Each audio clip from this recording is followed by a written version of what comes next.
नमस्कार दोस्तों, स्वागत है आपका हमारे इस चैनल धूप धनुषी आरती में।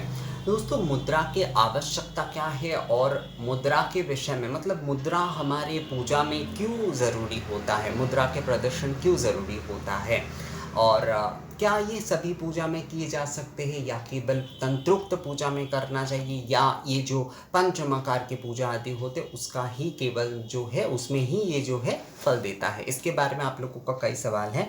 तो मैं ज्ञानार्णव तंत्र पढ़ रहा था तो उसमें ये विषय बहुत सुंदरता से कहा गया है। देखिए, मुद्रा के विषय में ये कहा गया है कि इष्ट देवता रूपिणी ब्रह्म शक्ति तो वस्तुतः निष्कल है, निराकार है, जिसका ध्यान संभव नहीं है। अतः उस साकार रूप में उन्हें साकार रूप में परिणत करने के क्रिया के लिए जो है मुद्रा की आवश्यकता होती है। अर्थात जो है हम जैसे कि कोई भी बड़ी पूजा होती है तो उसमें आपको दिखाई देगा दोस्तों, जैसे कि हम न्यास आदि करते हैं। अर्थात पूजा शुरू ऐसे नहीं है कि पूजा हमने बस मूल पूजा में हम प्रवेश कर लिए, ऐसा नहीं होता है। उसके पहले जैसे कि न्यास आदि होती है, उसके पहले जैसे कि और भी कई तरह के मानस पूजा आदि होती है। इस प्रकार की कई सारे विधि आदि होते हैं। इसका अर्थ क्या होता है, हम अपने श्वास आदि जो है, हम अपने चक्र आदि, ये श्वास आदि न्यास का अर्थ होता है उस श्वास को जो है ईश्वर के हर वर्ण के साथ जो है, हर श्वास को जो है, अपने हर इंद्रिय को ईश्वर में निवेदन करना, ईश्वर के साथ एकत्व करना जो है। तो मुद्रा भी जो है उस निराकार को, जो जगतमय है, जो ज्योति रूप में है, वो उस साकार विग्रह में जो है हम एक प्रकार से आप बोल सकते हैं कि प्रतिष्ठा करने के लिए भी, या फिर जो है उस साकार विग्रह में हमारे मन जो है उस साकार विग्रह में ही हम उस ज्योति रूप या निराकार रूप को देख पाए। चाहे हम दुर्गा पूजा कर रहे हैं, हम जगधात्री पूजा कर रहे हैं, शिव पूजा कर रहे हैं, नारायण पूजा कर रहे हैं, कोई भी पूजा कर रहे हैं, उस साकार विग्रह में जो है हम जो है अपने मन रूप में तेज रूप में, वो तो हमारे मन में ही विराज रहे हैं। तो ये मुद्रा आदि प्रदर्शन का अर्थ भी होता है कि हमारे भीतर भी वही पूजन जो चल रहा है उसका प्रदर्शन जो है हम उस मुद्रा के माध्यम से ईश्वर के सामने कर रहे हैं। उस निराकार के पूजा उस साकार में जो है वो हम कर रहे हैं और अपने मन को एकाग्र कर रहे हैं। साकार विग्रह में हम निराकार के दर्शन कर रहे हैं। तो साकार और निराकार यानी कि जैसे हम धूप प्रज्वलित करके प्रदान कर रहे हैं, उसके साथ साथ मुद्रा के माध्यम से निराकार रूप में भी वो पूजन चल रहा है, क्योंकि स्पष्टता कहा जा रहा है इष्ट देवता रूपिणी। मैं केवल हिंदी में ही पढ़ रहा हूँ, आप लोगों को समझने में आसानी होती है। बहुत सारे लोग आप लोग कहते हैं कि दादा आप कई समय जो है संस्कृत ज़्यादा पढ़ते, उसका व्याख्या हिंदी में उतना नहीं पढ़ते हैं, तो हिंदी में ही मैं केवल यहाँ पर पढ़ता हूँ दोस्तों। इष्ट देवता रूपिणी ब्रह्म शक्ति तो वस्तुतः निष्कल और निराकार है, निष्कल और निराकार है, जिसका ध्यान संभव नहीं है। ईश्वर ज्योति स्वरूप है, सच में जो है उनके ध्यान आदि हमारे लिए करना संभव नहीं है। तो इसीलिए ही हमारे मन को ये मानस उपचार पूजा आदि ये जो है अपने अंतर्मन को, अपने चक्र को, अपने श्वास को उनके साथ एकत्व करना होता है।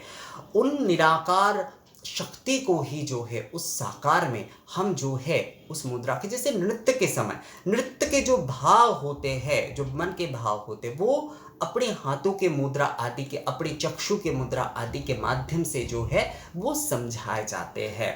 तो ये भाव जो है ये तो आपके मन के हैं। तो मन और आत्मा तो निराकार रूपी है। तो उस निराकार रूपी ईश्वर जो हमारे भीतर विराज रहे हैं, साकार रूप में हम जब उनके पूजन कर रहे हैं तो उसमें जो है हम अपने उस भावना को ही प्रकट कर रहे हैं मुद्रा के माध्यम से। अर्थात जो है हम धूप जो है वो अपने अंतर मन में भी ईश्वर को प्रदान कर रहे हैं आत्मिक तौर पर, और वाचिक तौर पर हम तो धूप दे रहे हैं और साथ में मुद्रा भी प्रदर्शन कर रहे हैं। तो ये मुद्रा प्रदर्शन जो है निराकार रूप में हम साकार की पूजा आप बोल सकते हैं। तो साकार और निराकार को एकत्र करते थे। तो बहुत सारे लोग जैसे कि कहते हैं ना कि हिंदू जो है वो केवल मात्र साकारवादी है, मूर्ति पुजारी है। ऐसा बिल्कुल नहीं है। हमारे तंत्र शास्त्र में जो है आगम और तंत्र शास्त्र को ही ज़्यादा पढ़ता हूँ, तो इसलिए जो है मुझे अपने सारे उत्तर इसमें ही ज़्यादा मिलते हैं। दूसरे शास्त्र भी पढ़ता हूँ पर 80% मैं यही पढ़ता हूँ, तो इसमें ही मुझे इसके ज़्यादातर उत्तर मिल जाते हैं दोस्तों। तो इसमें देखिए कितने सुंदरता से वो सारे साकार और निराकार के भीतर जो एकत्रीकरण है वो किस प्रकार से बताया गया है कि साकार रूप में परिणत करने की क्रिया के लिए ही हमें ये मुद्रा आदि ये सारे विषय की ज़रूरत होती है। तो यही विषय है। जब कोई कहता है कि हम मूर्ति पुजारी है, केवल हम जो है केवल साकार रूप में, हम साकार में भी उस युति रूप की ही पूजन करते हैं। ये हमारी पूजा पद्धति का इतना जो विस्तार महापूजा में खासकर देखने को मिलता है। ये सारे साधारण से हमारे घर की पूजा आदि उपचार निवेदन केवल मात्र जहाँ पर हम करते हैं, आरती करते हैं, तो उसमें आरती भी एक प्रकार से वैसे मुद्रा या क्रिया ही बोल सकते हैं। वो भी जो है एक प्रकार से मुद्रा, आरती के समय भी जैसे कि स्थापन आदि के मुद्रा आदि दिखाए जाते हैं, मतलब अग्नि स्थापन आदि जो होते हैं। तो ये सारे विषय जो है ये निराकार साकार को एकत्र करते हैं। तो जो लोग केवल कहते हैं कि हम लोग जो है केवल साकार यानी मूर्ति पुजारी है, तो वो अज्ञानी है, ज्ञान जो है उन्हें नहीं है। और ये केवल जो है केवल दूसरे धर्म के लोग ही नहीं, कई समय जो है कई सारे हिंदू भी इस प्रकार की बातें करते हैं। तो वो भी जो है अपने धर्म को, अपने सनातन धर्म को सही तरीके से नहीं जानते।